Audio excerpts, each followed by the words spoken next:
Hey everyone, kind of a windy, cold day here in Florida, but I wanted to talk to you guys about something. Not here to scare you, but if you haven't noticed, interest rates are going up. They've been going up for about the last 6 months. But I'm talking to the people who are ready and able to buy right now. Now is the best time to buy.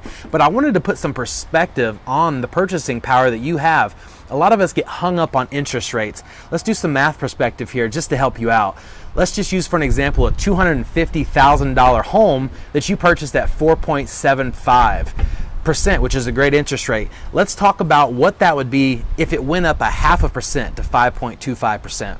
So what would be the comparison on a payment at 4.75 on a $250,000 house to a 5.25%? That would be a difference of $72, which is a difference of $2.42 a day.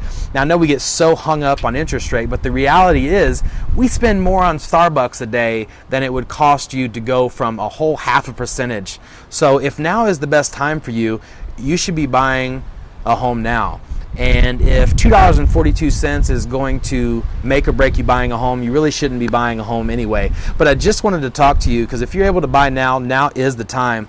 Rates will continue to go up. That's not from me, that's from the experts who are much smarter than me. But if you'd like to talk about your purchasing power, I'd love to talk to you. And you can reach me at 813-727-4021 or feel free to message me right here on Facebook. I look forward to talking with you soon.